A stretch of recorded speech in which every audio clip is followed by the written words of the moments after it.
안녕하세요. 마스터 셰프 신동민입니다. 반갑습니다. 지난번 돈가스 편을 처음으로 시작했는데요. 이번에는 장어를 준비했습니다. 장어라고 하면 한국에서는 보양식으로 아주 유명하고 소고기만큼이나 값비싼 음식이죠. 이제 종류가 뱀장어, 붕장어, 먹장어, 갯장어가 있는데 저는 집이 포항이다 보니까 앞에 바다가 있었어요. 그래서 이제 붕장어를 먹으면서 살았어요. 가시가 많아서 아주 얇게 썰어가지고 회로 먹는다든지 고추장을 발라가지고 구워서 먹었던 기억이 생생합니다. 그리고 이제 민물장어 같은 경우는 일식을 처음 시작하고 이제 일식당에 일하면서 처음 먹어봤던 것 같아요. 냉동된 제품 있잖아요. 데워서 손님에게 나갈 때 한번 먹어봤었는데 달달한 맛이 너무 좋았던 것 같고 기름 맛이 더해져가지고 되게 풍부한 감칠맛이 너무 좋았던 기억이 있어요. 민물장어는 뱀장어입니다. 붕장어는 바다장어, 갯장어는 아주 이빨이 날카롭게 생겼는데 개 입모양 닮아서 갯장어라 부릅니다. 꼼장어, 우리가 좋아하는 부산이 명물이잖아요. 아시죠? 먹장어로 부릅니다. 민물장어는 성장하는데 시간도 엄청 오래 걸려요. 구하기도 힘들고 귀한 생선이었어요. 지금이야 너무 좋은 이제 마블이 있는 고기도 있고 하지만 그 당시에는 기름을 치울 수 있는 음식이 없었어요. 근데 장어만큼 좋은 스테미나 음식이 없었던 거죠. 장어 같은 경우는 6년에서 12년 정도를 민물에 살다가 알을 낳기 위해서 마리아나군까지 한 6개월 정도 시간이 걸린다고 합니다. 지금 100년 동안 밝혀지지 않았어요. 알을 어떻게 낳는지 태어나고 성장하는지 알 수 없었는데 그 일본 학자들이 30년 동안 조사를 한 거예요. 그 밝혀진 게 수심이 200에서 260 정도 되고 온도는 18에서 22도 정도에서 알을 부화하는데 그 알 개수를 31개 정도를 발견했다고 합니다. 그래서 양식을 어떻게 해보려고 이제 연구를 했는데 일본에서는 2010년도에 양식을 성공을 했고 한국에서는 2016년도에 양식을 성공했다고 합니다.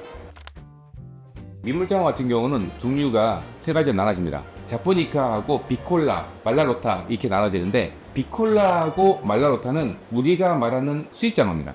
제가 이제 음식을 다 만들어 봤는데 말라로타 품종은 구웠을 때 껍질이 불휘해져요. 좀 지저분한 느낌이 나고 기름이 엄청납니다. 구이보다는 탕으로 해서 약으로 내리는 경우가 더 좋을 것 같아요. 그리고 비콜라 같은 경우는 생각보다 크지만 부드러운 품종입니다. 장어덮밥이라든지 이런 요리 했을 때 비콜라 품종이 큰 장어를 써가지고 잘 구워내면 아주 맛있는 장어가 됩니다. 사이즈도 커서 씹는 맛도 아주 좋아요. 자포니카는 이제 어떻게 보면 두 가지로 나누는데 자연산이랑 양식이 있죠.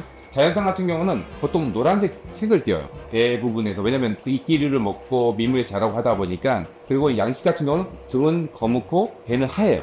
우리가 이제 자연산 이제 광어를 하다 보면 배는 하얗고 몸 까만 게 얘기를 하잖아요. 여기서는 반대로 양식은 이제 바닥을 기면서 계속 움직이다 보니까 등은 거무렇고 배는 하얗게 구분이 딱 갑니다.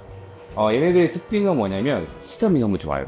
육질 탱탱해서 한국 사람들이 좋아하는 맛을 가진 장어입니다.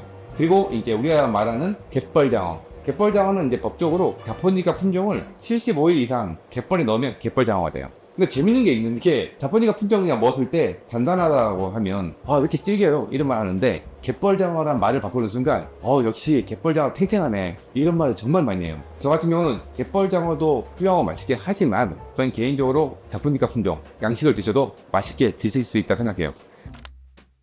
풍천이 이게 한 지역인 줄 알았는데 원래는 고창이죠. 전부 고창이었고 고창에 있는 강에서 그 이름을 붙여져가지고 풍천 이름이 된 건데 거기에 잡히는 장어들이 너무 맛이 깔끔하고 비린내가 별로 없어요. 그래서 이제 그 장어를 알기 시작하면서 공부를 하면서 조리법을 이제 풍천 장어를 먹어보면서 알게 됐죠.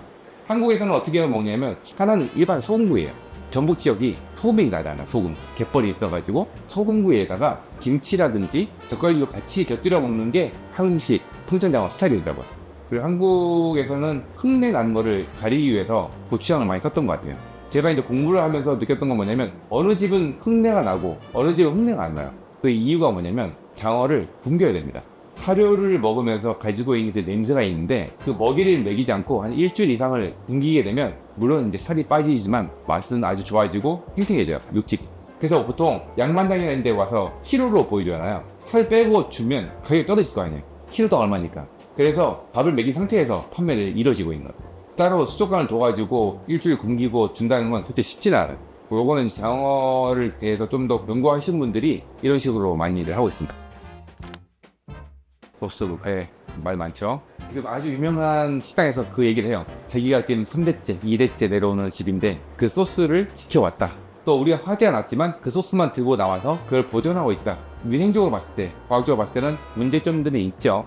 균들이 잘 자라는 온도가 있어요. 거기서 발생될 수도 있는 부분도 있고, 보통은 어떻게 하냐면 그 소스를 끝났으면 다음날 원래 끓여서 다시 준비합니다. 원래 이게 정석이에요. 그래야 균들도 죽일 수 있고 그 맛을 유지할 수 있는데, 문제는 어떤 데는 그 소스를 두고 데워서 넣어서 계속 그런 이미지가 생겨가지고 안 좋은 곳도 있다고 합니다.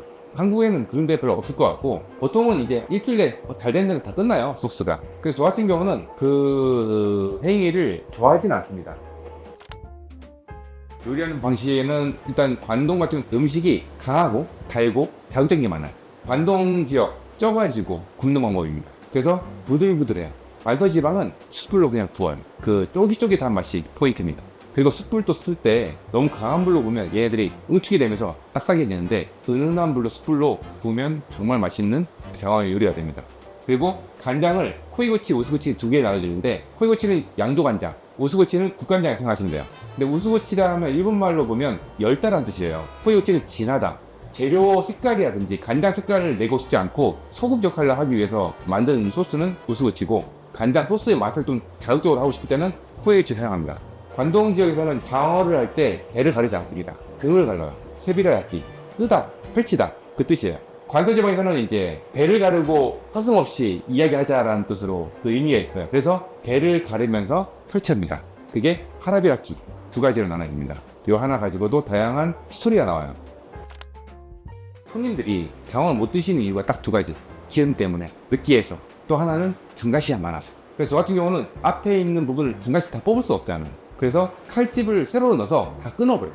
그리고 와서 등에는 칼집을 또 넣어서 구울 때 기름을 빼기 위해서 하는 방법이죠. 숯불로 굽다 보면 이제 앞쪽 다 잘라놓기 때문에 구워지면 그게 바삭하게 익어버려요. 그래서 먹었을 때 식감으로 느껴질 뿐이지 가시를 먹었다는 느낌이 전혀 없어요. 사이폰 국물 요리가 2011년부터 했던 시그니처 국물 요리인데, 그게 일본에 있는 오한이라는 국물 요리가 있어요. 얘들이 풍미 되게 중요해. 빨리 육수를 뽑아서 담아서 뚜껑 닫고 손님한테 빨리 가서 뚜껑 열었을 때 그 향을 맡으면서 제철을 느끼는 국물 요리예요. 근데 그거를 커피 사이폰으로 한 거죠. 끓는 다음에 75도부터 시작되고 가스오브시가 85도에서 이루시는 제일 잘 나온다고 해요. 그 방법을 알고 있었기 때문에 손님 앞에서 하면 어떨까 생각이 든 거예요. 한번 만들어 봤는데 역시나 70% 이상이 그 맛이 딱 나온 거예요. 오케이, 좀 더 다듬으면 더 잘 나오겠다 싶어가지고 지금은 이제 완성도에 있는 국물 요리가 나온 거예요. 그래서 밑에는 다시마 육수, 글루타민산, 위에는 가스오브시, 이어진이단, 그 국물을 가지고 육수를 내서 장어의 히즈마부시 국물로 사용하고 있습니다. 조미료 없으면 이 맛이 안 난다 생각하시는데, 조미료 그 이상으로 맛을 낼 수 있는 방법들을 경험해 볼 수 있는 거죠. 네. 제가 원래 장어집을 하고 싶은 게 로망이었어요. 근데 장어집은 단점이 뭐냐면 제가 매장을 항상 있어야 돼요. 맨야미코 같은 경우는 이제 우동소바집이에요. 근데 그 중에 한 번씩은 장어 요리 하고 싶은 거예요. 장어를 너무 좋아하다 보니까. 그래서 저희 예전 취미화 때 그분들이 오시면 그 장어 요리 드시기 위해서 연락이 오십니다. 이거 안 되냐고, 이 요리 안 되냐고. 그래서 제가 신장어라는 이름으로 그 매장을 한 번씩 팝업으로 운영하고 있는 형태의 음식입니다. 갑자기 와서 장어 덮밥 코스 해주세요. 저 안 합니다. 못합니다. 안 합니다. 못해요. 재료 준비도 해야 되고, 지금은 예약을 제가 스케줄 맞고 이제 되면 제가 진행합니다. 신장 오마카세 같은 경우 예약을 일주일 전에 맨야미코로 연락 주시면 받고 있고, 인당 15만원, 20만원 두 가지 있습니다. 장어는 제가 있어야 돼요. 제가 스케줄이라든지 DM을 주시면 제가 조율해서 신장어 코스를 만들어 드리겠습니다. 오늘 신동빈의 푸드일세 두 번째 이야기로 장어에 대해서 이야기를 해봤는데요. 경력 2차인 동안 해왔던 그 경험이라든지 제가 하는 지식을 최대한 넣어드려 노력했습니다. 앞으로도 더 좋은 재료 그리고 좋은 요리 제공해드리려고 해요. 그래서 앞으로 어떤 요리를 할지 한 번씩 댓글에 남겨주시면 참고하겠고요. 제 다음 요리는 또 우리 대중들이 좋아하는 마파두부 한번 또 준비해볼까 합니다. 또 많은 사랑, 많은 구독 부탁드리겠습니다. 자, 그다음 저는 물러가겠습니다. 안녕!